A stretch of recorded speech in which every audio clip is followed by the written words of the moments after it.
mapagpalang araw po sa inyong lahat mga idol at welcome sa panibagong video na ating gagawin. So ako nga pala si Juju, your host, at sa mga bagong subscriber ko, ito po ay Mix Vlog mga idol. So samahan niyo ako sa ating vlog for today. Ito na po yun mga idol. Ito po yung ating i-review kung maganda ba yung quality nito at kung pag-iisipan ko kung ito na ba yung madalas kong gagamitin mga idol.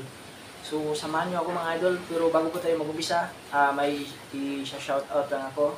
Shoutout po kay Idol Kaputingting, kay Garis TV, yan, shoutout idol, kay Ricky Santiago, at saka kay Manoy Nilo Vlog, at saka kay Mascara Vlogger, Nora T Vlog. Yan. So pasensya nga pala kayo mga idol dahil masama po yung panahon at malakas po yung hangin dahil may bagyo po. Sana po ay mag-ingat po kayong lahat dyan, mga subscriber natin, lalo po yung mga affected area. Ingat po at God bless. So tara, i-review na natin to. Then kailangan natin ng, ito po yung akin tripod po. Charging. Then meron siyang cable, USB cable for transfer.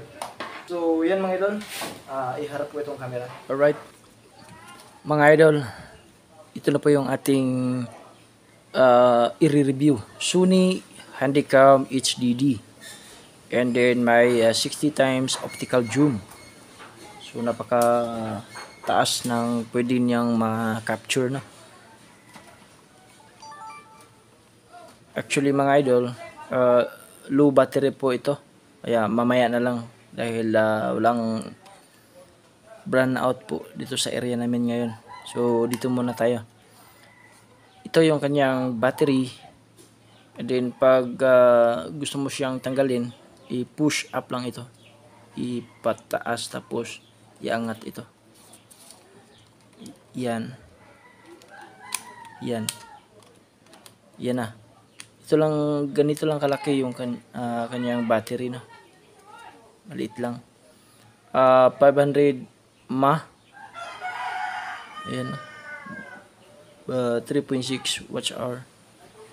Made in Japan. Yan. So nasa ano lang siguro to, mga 1 hour na pagpi-film ang pwede mong magamit na.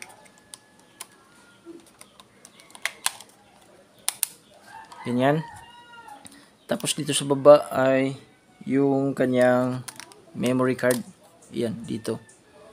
Sa kabila naman yung charging. Yan mga idol. Dito is nasaksak yung para sa charging. Tapos dito naman yung recording. Dito. Blurred man. Dito sa itaas yung recording, yung button. Mode, ito po yung mga indicator niya, charging, at access. Ibig sabihin yan kung na-connect na ito sa PC or laptop. Sa itaas naman, ito naman po yung button para sa capture sa photo. Dito yung sa zoom, yan o, W tsaka T. Ano ba yung sabihin yan? Ito normal na, at dito naman yung pa-zoom. Yan, mamaya susubukan natin, kaso lubat po ito. Then dito sa harap, ito yung kanyang lens sa cover. Ang open nito ay down. Yan. Tapos cover, para safe po yung inyong lens, dapat i-cover palagi, no? Pag wala ka hindi ka na nagpi-film. Dito naman sa baba ay may isa pang butas, no? Ito naman po ay para pang connect sa TV or sa DVD kung halimbawa ikaw ay mag-film na, no? Para siyang projector, yan. EV. Yan, no? Cable. And then dito naman sa ilalim, ito yung pwede natin ilagay sa tripod. Yung isang butas, iwan ko kung anong purpose nito. Basta ito yung para sa tripod. Yan, susubukan natin.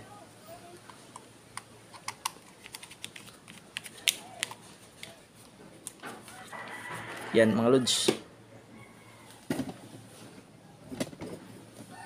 Ganyan lang. Tapos kung gusto mong tanggalin, yan. So ang kagandahan nito, pag nagpi-film ka, ay pwede mo siyang may ano kasi dito, belt, no, sa hand belt. Ayan yan, buksan na natin to mga idol. Ayan. So itong sa screen, pwede yun siyang i-twist. Like, ganyan. Twist. So, kung mabawa, nagpe-film ka, ay pwede mo siyang tingnan dito. No? Yan. Ito yung lens. So, balik natin. Cover. Yun mga idol. Actually mga idol, may ano siya, may manual. Ayun, no? Ang problema, Dutch, Netherlands. Kaya hindi ko siya masundan yung mga mga procedure niya. So ayan mga idol, bumalik na yung kuryente at isasaksak muna natin to para makita na ninyo. Yun ang mga loads, yung indicator niya, charging. Yan o. Blurred.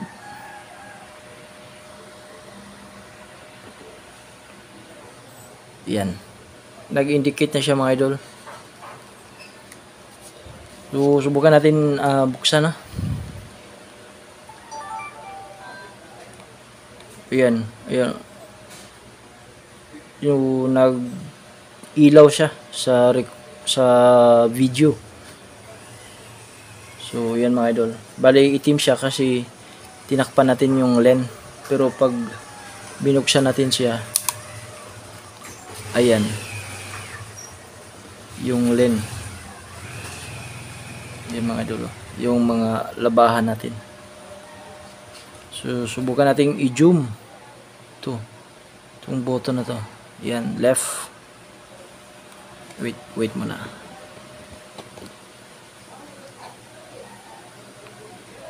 Actually, yan. Left. Yun. Ayan o, sobrang zoom na. Ayan. Ganyan lang.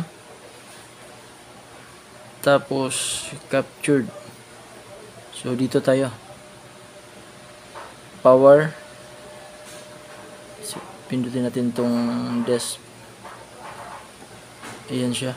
Para siya nag-standby. Yung easy. Ayan. Easy handycam on.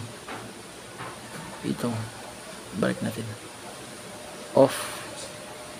Dito naman yung kanyang para sa connected to device kung mag-burn ka ng CD. Ito yung purpose niya. Dito naman ay yung menu na pwede mong siyang tingnan yung mga na-capture mo na video. Ito. So, touchscreen siya mga idol. Ayan yung na-capture natin. Oh.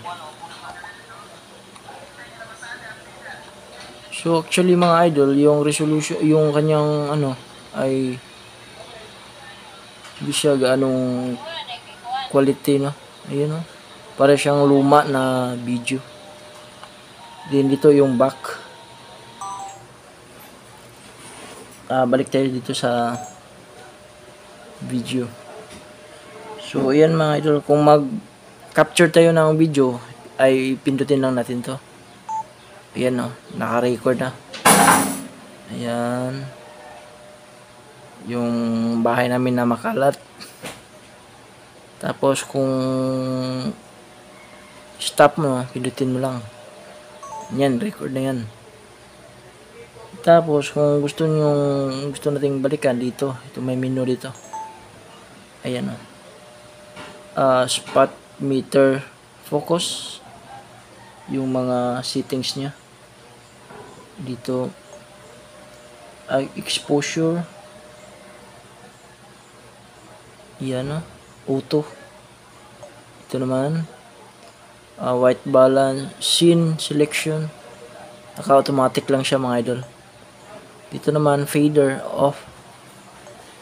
So hindi ko pa siya ganong kabisado ito mga idol. Ito naman record mode, nasa high quality siya mga idol, nilagay ko. Ito. Okay.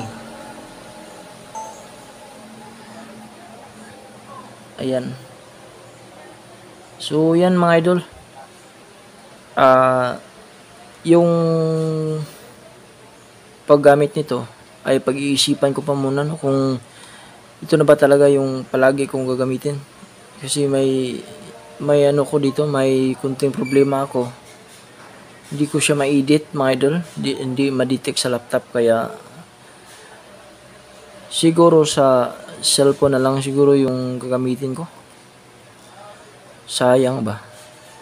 Ang ganda pa naman. Yung ba? Parang bago pa to mga idol, pero nasa ano na to ni kuya. Sa bayaw ko to mga idol, yung Pioneer. Nasa 13 years na ata niya to. Pero bagong bago pa tingnan mga idol. Oh. Wala pang kagas-gas-gas-gas.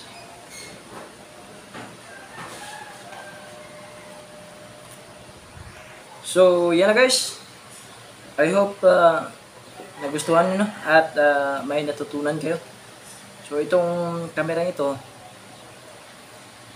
ay talagang sayang no kung hindi natin magamit ba. Siguro hindi ko pa alam, hindi ko pa nakuha yung kanyang settings no para gumanda yung quality. At yung pangalawa pong problema ko yung sa pag-edit nito. Dahil yung laptop na bigay ni ate, wala siyang editor. Yung KineMaster ay hindi po siya gumagana sa laptop no. Tapos may na-install ako na editor, may watermarks. So ayan. Sayang no. So yun guys, sana ay nagustuhan nyo. Salamat nga pala sa inyong suporta at walang sawang panunood no. At shout out na lang sa inyong lahat. Mabuhay po kayo at lagi po kayong mag-ingat. At Farmer Boy out.